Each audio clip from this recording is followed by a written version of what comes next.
Alright, it's time for another episode of Random Thoughts McCrae's Mind, the worst video channel on YouTube. And today I'm doing a very important video. I'm going to be talking about the billion-dollar question. What is going to happen to the Russian ETF funds? Getting some wind. Hopefully I'm not going to get too much wind in this video. But probably am. You'll just have to suffer through. I've got notes, a lot of things to get to here. For those people that wind up watching this video, which hopefully will be a few people, let's talk about what's going on with these Russian ETFs, which I happen to own, so it's of particular interest to me. So for those of you that are aware and aren't aware, there are Russian ETF funds that are worth hundreds of millions of dollars, and these funds were established many years ago when Russia was opening to the West and was considered to be a great investment opportunity because of all of their natural resources, and these various fund companies opened these ETFs, and hundreds of millions of dollars flowed into these ETFs. And the particular ETF that I own, which is the Van Eck Russian fund, got over $1.2 billion into the fund. And since then it has gone down. And then when the Ukraine war started, sanctions were applied by the US. And so now these assets are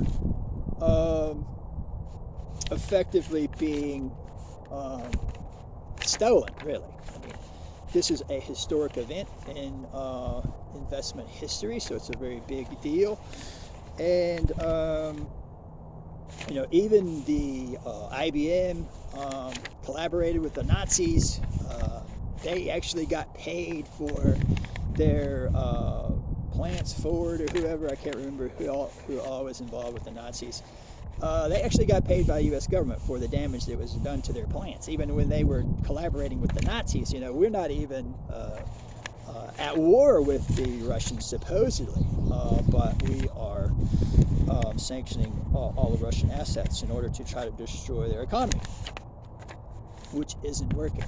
But anyway, I'm going to try to stay on the subject because this is going to be a long video. So let's get back to the task at hand, which is explaining the situation that we have.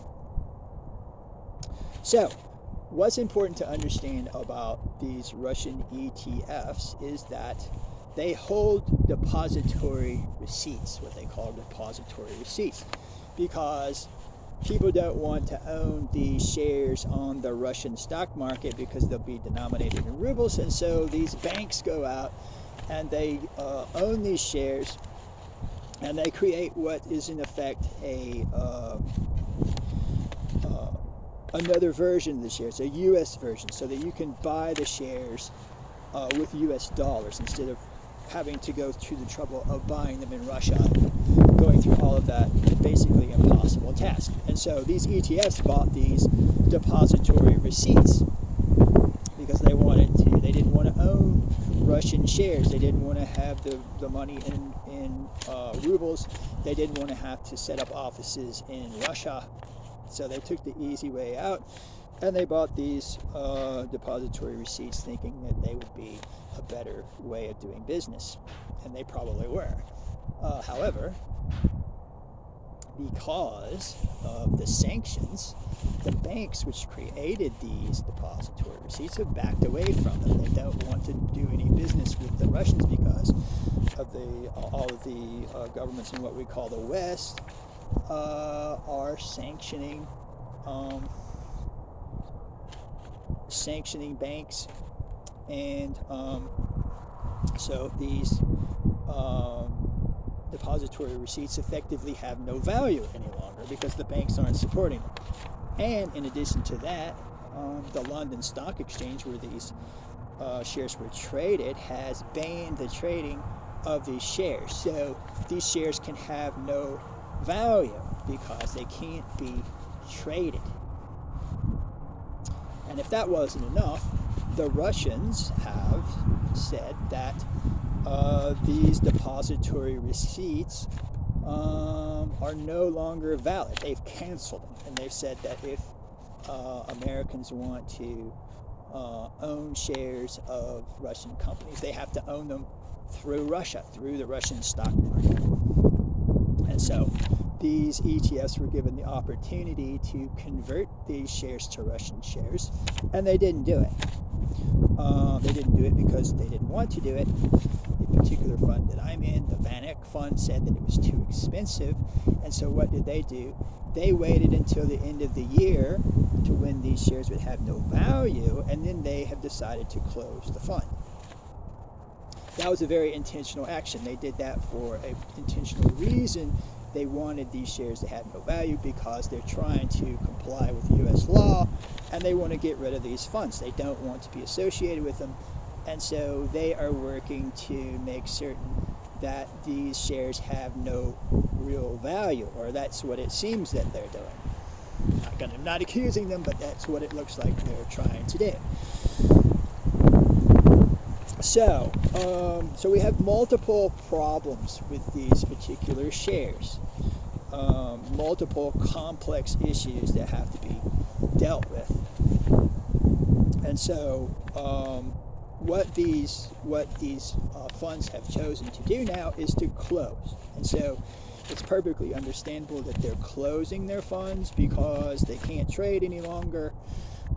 There's no real reason to think that they're going to be able to continue with the fund, so it's appropriate for them to close the fund. So there's nothing wrong with that. The problem is the way they're going about doing it. So I just looked at the SEC filing for the VanEck fund, and there are other funds. Franklin has a fund. BlackRock has a fund. There are other mutual funds that own these types of shares, and so this is $1 billion literally issue.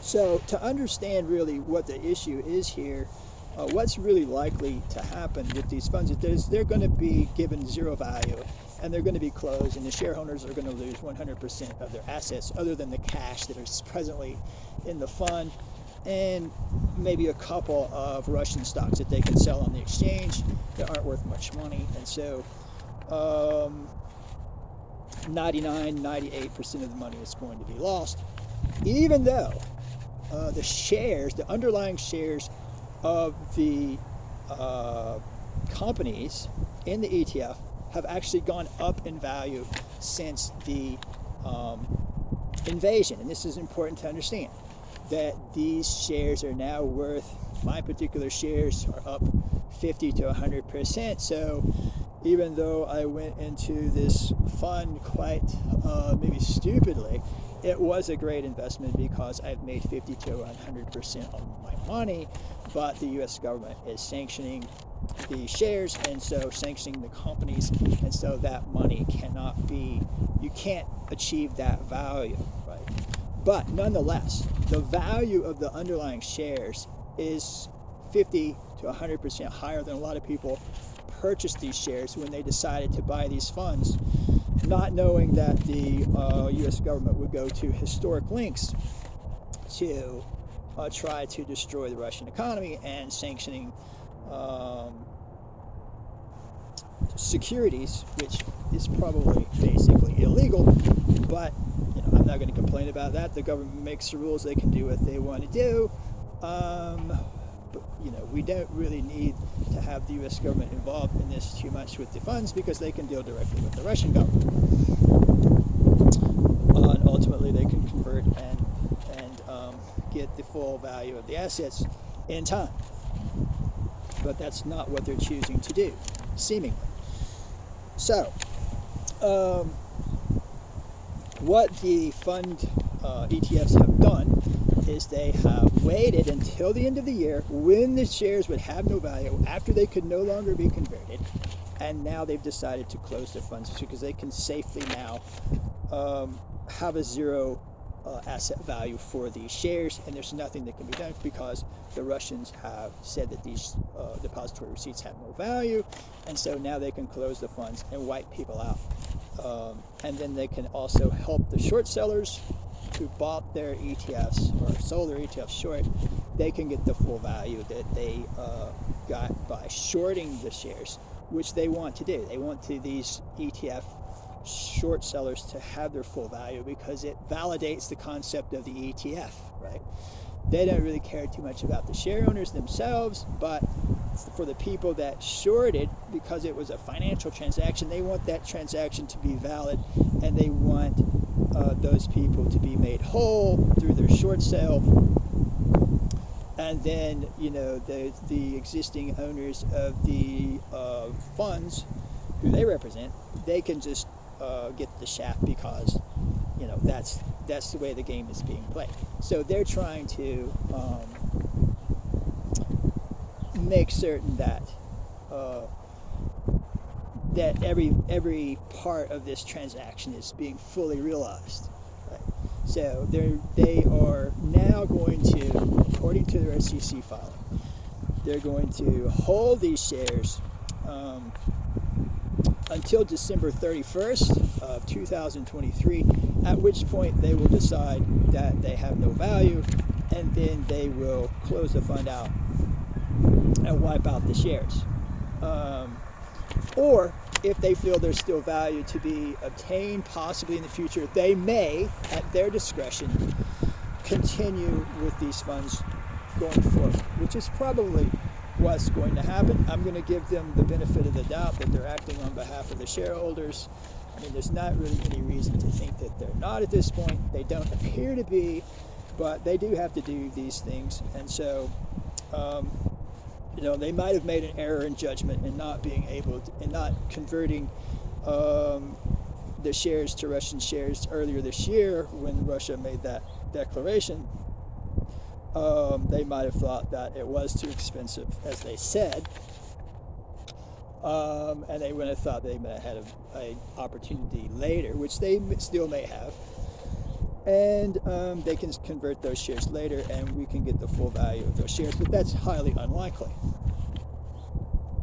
So one of the big issues with the SEC filing is that the Van Eck mutual fund that I'm in has stated in their SEC filing that they have the discretion to decide when these shares have no value, and they have the discretion to quote unquote dispose of the shares. Now, this is a real red flag for the fund because there's no reason to dispose of shares. Why would you dispose of the shares? There's no reason to dispose of the shares. They're electronic. You don't put them in a garbage can. There's nowhere to put them. If you're going to quote unquote dispose of them, what you're actually going to do is you're going to move them. And when they quote unquote dispose them, what's actually likely to happen is that these assets are going to be stolen. And so they will decide that they have no value. They will take them off the books. They will re-register them at that point, and then they will be converted later at full value. That's the most likely scenario.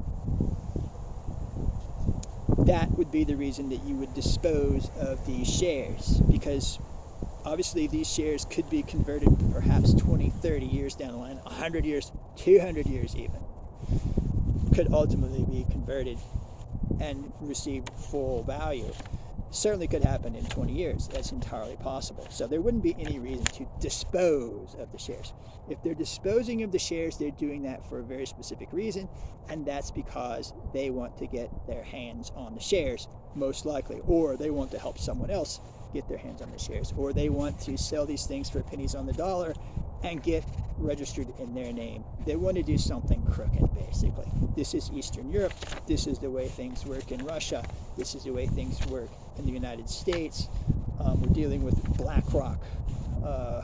We're dealing with the U.S. government. We're dealing with the SEC. BlackRock is a very influential company. They're able to get basically whatever they want done. If they want these shares, they can get them. It's like taking candy from a baby, and it's right there in the SEC filing that they're going to dispose of the shares. They're already saying they're going to dispose of the shares when they decide they have no value, right? We know what dispose means. You can just replace the word dispose with steal, and that's going to be what happens to the shares when they get disposed of. You don't dispose of electronic shares unless you want to do something else with those shares. That's a very alarming problem with these funds. That's the VanEck fund. I don't know, I haven't read the Franklin funds or the BlackRock funds, but they're all going to do the same thing. So, what's important to understand here is that in order for them to perform this transaction in the future, they have to have the approval of the board of directors for the ETF. So let me talk about what a mutual fund is. An ETF is basically a mutual fund. To better understand this concept, a mutual fund is what is called an open-end investment trust. It is literally a corporation that issues shares. That's why you own shares of a mutual fund. It is a corporation. It is an investment company. And this investment company hires a investment advisor, which in this case is VanEck in the case of this Russian fund. So the fund was created, and VanEck was assigned to be the investment advisor, and they receive a fee for managing the fund, and that's the way they make their money, and that's the way the shareholders make their money, is by holding the shares in this mutual benefit corporation, and that is managed by VanEck. And VanEck advises the fund. Now, that's important to know because it's a corporation, it has a board of trustees or a board of directors, or however you want to think about this. It has a board that has to be independent from the investment advisor, which is VanEck. So the ETF, whether it's Franklin or BlackRock, has an independent board, and it has to be independent by SEC regulation, because obviously they could just steal the assets and vote themselves just like they're likely to do, right? So you have an independent board, and so that board has to approve anything that happens with this VanEck fund. Now, here's the problem, is that although these are technically independent boards, in reality, the way that mutual funds and ETFs are created, they're not independent. So the reason that this fund got created was because VanEck wanted to create an ETF, so they created one. It wasn't that shareholders decided they wanted a Russian fund, the way the securities law is written, didn't decide to hire VanEck. VanEck created the fund and hired itself. VanEck hired itself to be the investment advisor. When Fidelity wants to open a new mutual fund, they don't go out and try to find people to open a fund for them. They open the fund themselves. They hire a board of directors, which are paid by the fund. And so those board of directors are effectively Fidelity board of directors, and it is effectively a Fidelity mutual fund, even though technically it is not a Fidelity mutual fund. And the board of directors can decide to fire Fidelity as the investment advisor and then replace them with someone else. But that's not the way it works, because Vanguard or Fidelity establishes the fund, they hire the board of directors, they pay the board of directors, they hire stooges, right? The board of directors are stooges for the fund company. They are going to do whatever the fund company wants. There's been very rare instances where fund boards did actually do something that they didn't want done, but that never happens. 99.99999% of the time, they do exactly what the fund company wants because they're employees of the fund company, basically. I mean, these are very cushy jobs. They make $100,000 or something just to rubber stamp the vote every year. That's all they got to do. That's their only job. People like Condoleezza Rice and Robert Gates, sit on these boards of directors, and that's all they got to do. And they make money doing it. It's the easiest job in the world. So when it comes time to dispose of these funds, the board of directors is going to choose to dispose of the funds. They're not going to say, hey, wait a minute, we should protect the rights of these shareholders to future possible conversion. They're going to say, yeah, go ahead and dispose of the funds any way you want to. That's what you ought to do. They're the employees of Van Eck. They're going to do what Van Eck wants. So there's no independence here. There's no protection. The only protection is the SEC and the board of directors. And that protection basically does not exist. You get people like BlackRock that basically run the government. They do all the Treasury's trading operations. They're very powerful. They can get done whatever they want. So these assets are likely to be stolen in the end. Or they're likely to just be declared to be worthless and walked away from. Even if they don't steal them, they're likely to walk away from the assets because they want to be done with these funds. It's a very embarrassing situation for them. They want to be done with them. And they want to have a value of zero because they want to comply with government regulations. So they want to zero out these funds, and they want to wipe out the shareholders. That's what they want to happen, or that's what it appears that they want. That's what it appears that they're working for. So that's the important thing to understand with these Russian ETFs, is that these fund companies seem to be working on wiping out the shareholders. They do not seem to be trying to protect these assets so that they can be possibly converted later. Now, it has to be said that the Russian government has been fairly straightforward in not wanting to screw over foreign investors, because they want to make the United States look bad. They want to contrast themselves with the United States, and they want to they're complying with the laws that their contracts. Russians are very big on contracts. They're very big on contractual obligation, and so they are literally selling gas to Ukraine. They're selling gas to Europe under their contracts, and it's the Europeans that are not going along with their contracts. It's the Europeans that are appropriating Russian assets. It's not the Russians. The Russians are complying with the law, and they're going to probably allow these shares to ultimately be converted in the future, because they want these to contrast themselves with the Americans. So there is a very good reason to think that these shares are going to be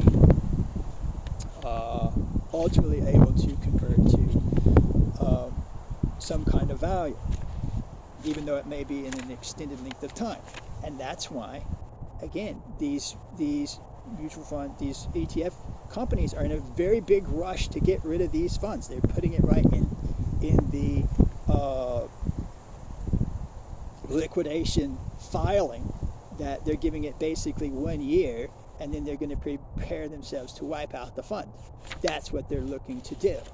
That's what it looks like they're going to do. They're probably going to extend that, but they're not going to extend it for 10 years. If it's 3 years, they're just going to declare it worthless, and then they can dispose of the shares however they choose. It's right in the SEC filing. They can do whatever they want with the shares, including shuffling them off to BlackRock or whatever. I'm not saying that they're going to do that. I'm not saying they're not going to do that. It's entirely possible. When you're dealing with Russian, Eastern European, this is the way things work. If this was a United States situation, none of this would be happening. This would have been shut down a long time ago. But because this is a toxic situation with Russia, these companies are intimidated by the government. They want to comply with government regulation. They're very afraid of what's going to happen to them in the future. So they're trying to comply with these regulations, and they're not really acting on behalf of the share owners. So, instead of these shares being disposed of, they should be held in perpetuity, basically, right? Because these shares can be converted 20, 30, 100, 200 years down the line. It's possible that you could go to Russia and say, hey, we had these shares, we'd like to convert them down this. Oh, okay, yeah, well, we will convert those now you're welcome to own shares of Russian companies. You're the rightful share owners. We don't have anything against you as Americans. You can own these companies if you want to. And they will likely make that possible at some point in the future, which may be why they're giving themselves this opportunity to do that themselves after they've declared them to be worthless. So that's something to watch.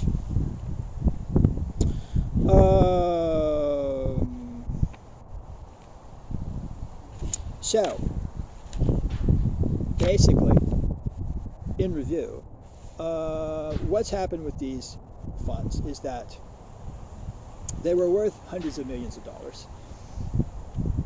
The Russian invasion took place. They collapsed in price. People like myself came in, bought the shares, and then the Russians were very well prepared for the sanctions and whatnot, and so now the Russian economy is booming. These companies are booming. They've gone way up in price. So my personal investment is up 50 to 100%. So I have a substantial gain on the shares. So it's not that they don't have value. They have a lot of value, and that's the problem. That's what we're trying to wipe out. We're trying to wipe out that value. That's what the U.S. government wants to wipe out. That's what the fund companies want to wipe out. They want to make sure that is not achieved. And they should be trying the opposite. They should be trying to convert these shares and then sell them and then give people and then close the fund. That's the proper way to do it. It doesn't matter whether the U.S. government wants us to own those shares or wants us to get those shares. They can go to Russia. They can sell them. Let the U.S. government sanction us if that's what they want to do. But that's probably not what's going to happen. So I think that's a pretty good summary. It's been very windy. I may have to remake this video. Hopefully not. But if you did watch this video, if you are a share owner,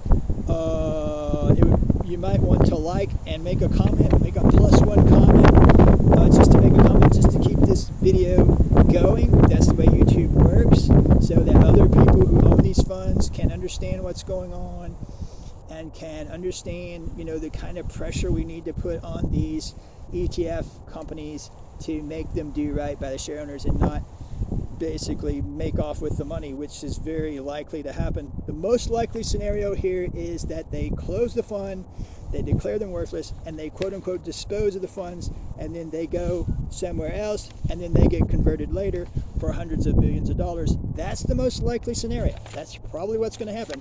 It's right there in the SEC filing that they have the opportunity to do that. They put it right in the filing. They put it there for a reason. It's not there by an accident that they said they could dispose of the shares. That's not there accidentally. That's there for a specific reason. And the specific reason is they want that opportunity to get those shares. They want these shares. Now, maybe they don't want them, but you don't put it in there for, maybe they're but you don't need to dispose of the shares. That does not need to happen. So it's very suspicious. Everything they're doing is very suspicious. It's very important, if you own these shares, that you understand what's happening right now, that you understand what this process is, and that you keep the pressure on these fund companies to do the right thing, because otherwise your assets are going to be zero. You're going to lose 100% of your investment, and quite possibly those shares are later going to be converted by very wealthy people for very significant amounts. 30 years from now, these shares are likely to be worth at least $1 billion and likely $2 billion, so, or more. These are worth a lot of money.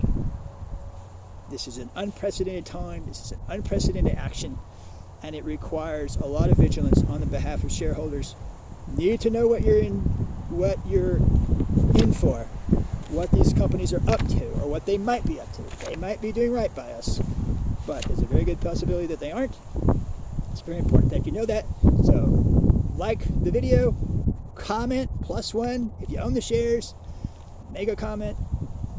I will leave comments in the comment section on the stuff that I didn't address that I should have. I always forget. I followed my notes here. I think I got to everything.